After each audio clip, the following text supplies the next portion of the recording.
Hi, my name is Sarah Rose Bright and I'm a sex pleasure and intimacy coach.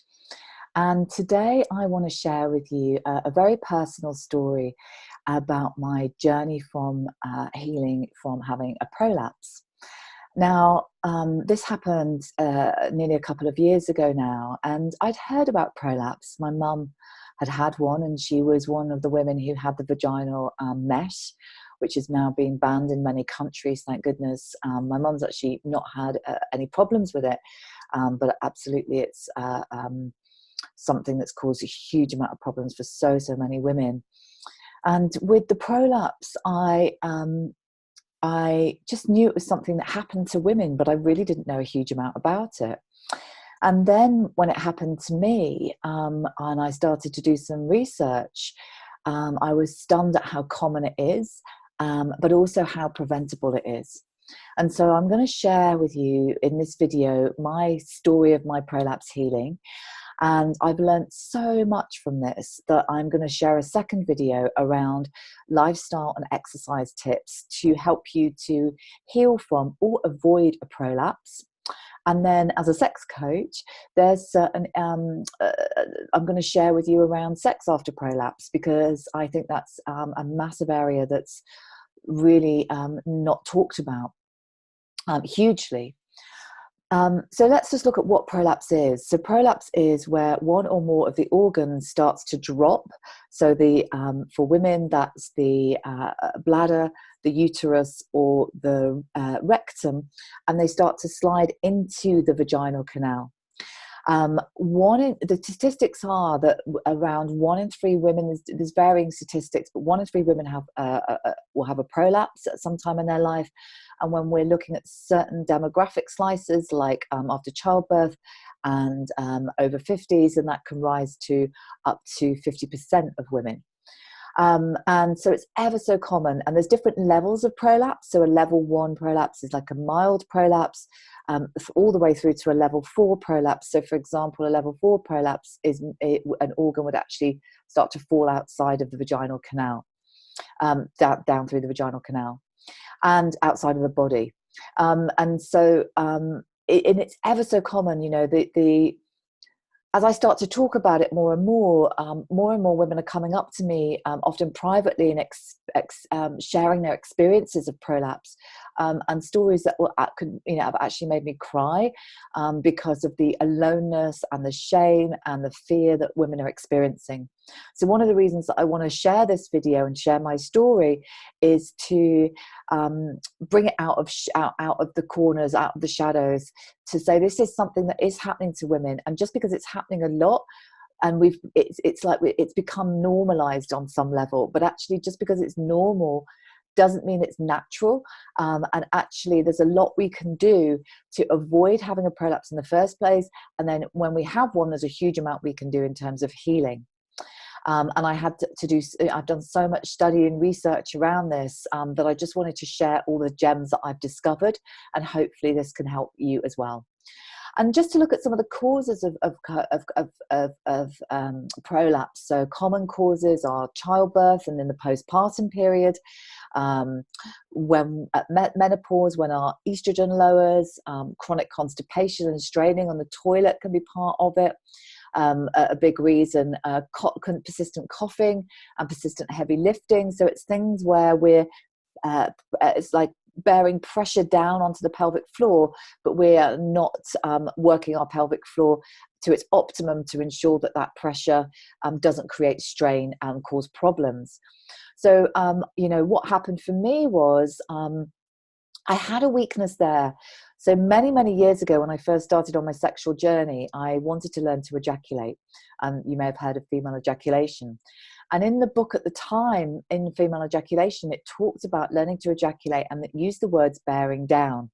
Now, I was quite young and naive then, and for me, bearing down had a sort of an inference of pushing. So I was pushing, and after experimenting with ejaculation, and when I looked at my vulva, I could see something had changed, like my urethra was protruding slightly where it wasn't before. So I knew that I'd sort of done something then that had created possibly a weakness in my pelvic floor structure. Um, in between then and when I had the prolapse, I've been working with something called the Jade Egg, which is an amazing tool for strengthening the pelvic floor and toning the pelvic floor. And also it's really great for increasing pleasure and sensitivity and healing in our vulvas and vaginas. So I've been working with the pelvic floor and my Jade Egg so I had a pretty healthy pelvic floor. But I didn't realize there were other things that were contributing to me being really a prolapse case waiting to happen. So I had this weakness. What I've learned since is that I was lifting badly, and I'd had a trip to Thailand where I'd been lifting a big heavy rucksack around and suitcase for quite a while on these journeys. And I just know something shifted when I was in Thailand, that I felt a little bit different. And I feel it was because I just wasn't lifting properly. So I was putting a lot of strain on my pelvic floor. I've also been in perimenopausal symptoms for a while. So I don't know if my estrogen levels have affected that. Also the other thing that was happening was every now and then I get bouts of constipation. It's not where I don't go, but it's where I don't go easily. And I'd done loads of work to clear that up. But occasionally it still happened, particularly when I eat fried food. So I actually stopped eating fried food. And it was interesting because the day after it happened was I'd gone out to eat fried food, and I was in a relationship that was coming to an end, and I was in the fixer role, trying to sort things out. And I took this person for food, which was food that I would never normally eat. So I totally overrode what my body knew, and I didn't follow what was true for me. And that was a big lesson for me. And I ate some fried food, and the next day I was really blocked, and I strained on the toilet, and I just felt this pop. And I knew something had happened. And then this is where I went on the whole journey to find out that I had indeed a prolapse, but I also had something else which I'm going to share with you around. So what happened was I thought it was, when I went to the doctors initially, I thought it was a urethral, which is a prolapse type I'd never heard of, where the urethral drops and all the tissue holding it. But what it turned out to be a cystocele, which was a bladder prolapse, which I knew I had a weakness in anyway. And I can only describe it as the front wall of my vagina had like a landslide, and it was like some of the fascia just dropped. So everything's dropped a bit. But the cystocele that I could feel was really bearing down. I could feel it when I was walking every single day. I could feel it. It wasn't uncomfortable or painful, but it was pressure that was there that wasn't before. And I knew something had shifted and wasn't right. So when it first happened, if I'm honest, I was terrified.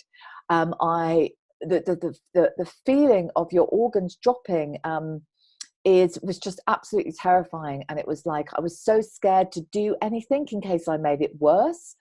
I was scared of going to the toilet. I was scared of doing exercise. I was scared of doing all sorts of things. And it was going to take me a while to get a referral to the gynecologist. So I decided to go for I was blessed in some ways that I had a couple of friends who'd recently experienced prolapses as well. So it all happened at the same time. And I decided to go for a pelvic floor assessment rather than wait for the gynecologist. And that in itself was a godsend, because I was able to have somebody who was able to say, look, this isn't too serious. This isn't a major prolapse. You've definitely got something happen there. But absolutely, I was told for low-level prolapses that about a third of women, it will stay the same. A third of women, it will get worse. And a third of women, it will heal. And I wanted to make sure I was going to be in that third of women that healed. So just knowing that it wasn't as bad as my mind and my worries was something that made me feel a lot better. And recently I had a woman contact me about her prolapse, and I recommended she did the same, and it really helped her. So just to go and see a pelvic floor physio, that aren't always, there's not always huge amounts, it's shocking how many there are compared to how many of us have got pelvic floors and need them. But I'd really recommend that to search one out and to get that assessment if you have to wait a long time in a hospital. I also started to search for positive stories around healing, because I knew that if I was going to heal this, that I needed to learn from people that had done that journey. And so I started doing some research on the internet. So be really careful with this, because I joined a few prolapse groups on Facebook, and actually that made me even more scared and terrified, because there was many women in there that were experiencing very severe prolapses. And wherever your prolapse stage is, reading people who are having really bad time with it isn't helpful at this stage. It's about reading people who, for me, I found it super helpful to read from people who had positive experiences of their healing. And two women that really helped me with this was a woman called Dr. Bri, BRI, and she runs a YouTube group called Fem Fusion, YouTube channel called Fem Fusion Fitness. Now, Dr. Bri has been an absolute godsend to me, because she's got so many videos on healing from prolapse, her own healing from prolapse journey, and everything from how to exercise safely with prolapse, how to do a pelvic floor exercise. She was just an incredible resource for me at the time.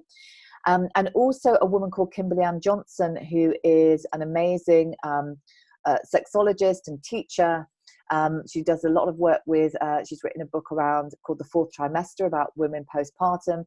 And she had a very pretty severe pelvic floor damage after a pretty severe pelvic floor damage. And she did incredible healing, and she runs a wonderful podcast channel called Maga Mamas, and there's some stories on there of her prolapse healing journey, and also there's a couple of others around prolapse healing. She needed to have she was suggested that she has pelvic floor reconstruction, but she went on a whole healing journey, and if I remember rightly, it took her around 6 years. But she did it. And so both of those women really were sort of my shining lights, if you like, to know that this was possible, because there's a lot of stories that are just like, oh, this is just what happens, and just this is what's going to happen, and just accept it. And I was just, no way was I accepting this. So here's a few things that I've done that have really, really helped me in my prolapse healing journey. And I'll tell you a bit at the end of this about where I am now with it. I went to see a sexological bodyworker. Now, I'm a sexological bodyworker trained, and sexological bodywork is an incredible modality to help people with sexual problems to move forward with them, and help us to learn about our bodies and our pleasure, and so much more. And a very good sexological bodyworker will help you to just be present with what's happening in the body. And when I went to see a sexological bodyworker about my prolapse, what I actually accessed was a huge amount of grief that I didn't even know I was carrying. So if we look at the word prolapse, what does it sound like? It sounds like collapse. So literally, prolapse is our prolapse. Our pelvic floor is a structure that holds us up, if you like. It's a really key structure in our body for helping to keep our organs buoyant and our bodies in a very good position. It's such an important structural thing. And if it collapses, which is what a prolapse is, I'm always interested when we have illnesses and things happen to us, is there an emotional component to it, a psychosomatic component to it? And literally, for me, I felt this grief of all sorts of different things in my life that I hadn't tapped into, that was to do with changes in my life and a massive transition, because my daughter had just left to university. So my whole structure of life was changing, and I was already starting to experience menopausal symptoms. And also I was in a relationship at the time, which was one of my biggest teachers, where I had not honored the truth in my body, not just the night when I went out and ate fast food, but in other places in the relationship as well. And because I overrode my own knowing, and I put somebody else before myself, it was like my body sort of, I feel that my body, this sort of prolapse was partly my body saying, wake up, what are you doing? And that was so crucial for me, and these tears, and I just literally sobbed and sobbed and sobbed, and something really massively shifted for me. So that was a really helpful thing. I went to see an acupuncturist. So I'm somebody who really loves Chinese medicine. I went to see an acupuncturist to open up energy channel blocks to help energy flow, because if the prolapse collapses, it's the chi in your body is going to drop, and it's not going to be as buoyant and flowing. So I worked with acupuncture to help my chi rise. Chi is the Taoist term for our energy, so it's equivalent to prana in for example, yoga. And so I'm somebody who practices Qigong, which is about sort of cultivating our life force. It's an incredible system for health and longevity, and our life force, to cultivate our life force. So I did lots of Qigong, and I did triple gong postures, which were around strengthening and around bringing energy, helping energy to rise. The acupuncture helped with that as well. I went to see an amazing herbalist, and she gave me herbs to help with my belly moving, and she gave me herbs to help with, for example, I took high doses of horsetail for a period of time. And horsetail is a herb that's it's like a very strong, it's seen as a weed, but it's I took all these different herbs to help with strengthening and my tissues and my connective tissues in my vulva, my vagina. And also to help with just my emotions around it and everything. So that, I believe, was really important for me, seeing my herbalist. She was amazing. I went to see a nutritionist. I'm lucky to have some friends who do some great stuff. And I went to get some help around diet to support me with this, to help for my digestive system to keep moving, to also help with what else did and I took collagen supplements, because collagen helps with the elasticity and strength in terms of our fascia and our tissues. So I took collagen powders, and I still take them now, because collagen can get affected in perimenopause, menopause. Internally, I used ashwagandha oil. I went to see a woman who is called Hilary Lewin, and she specializes in the Aravigo method. I think it's pronounced right, Aravigo method, which is a sort of a belly massage. And so I learned some techniques from there. And she recommended ashwagandha oil, and it's for strengthening and toning muscles and tissues. And I still use ashwagandha now. When I put ashwagandha inside me, it's like my body goes, yes. And it's a really wonderful oil that I just would put inside me and rub it inside me and massage it around the tissues inside my vaginal canal. Another way of doing it is to soak a sea sponge and put it inside me. But actually, I was too terrified that if I put a sea sponge inside me, if I pulled it out, that it would pull something out with it. I was so terrified at the time.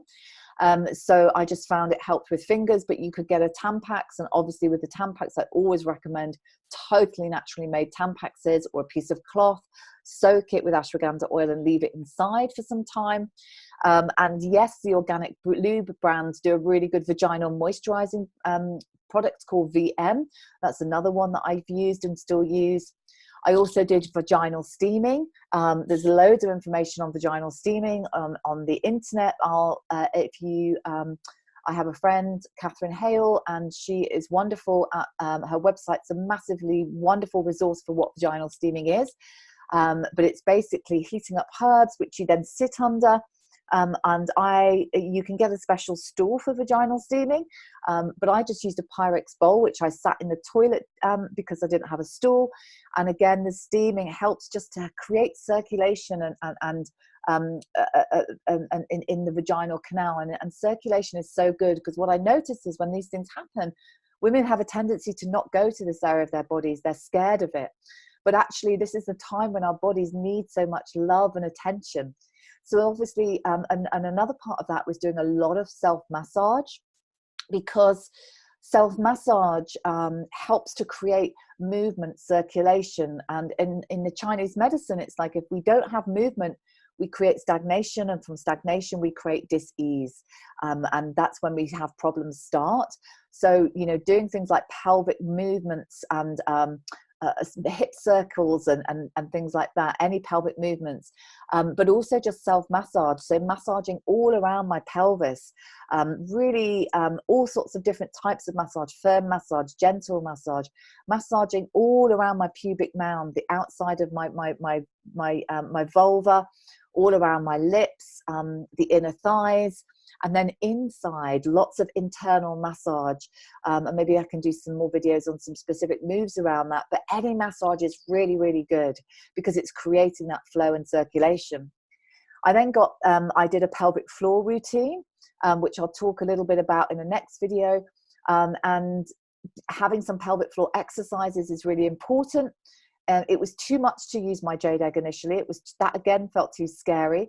And then when I was ready, I went back to my jade egg, but the medium-sized jade egg I was using felt too big at the time.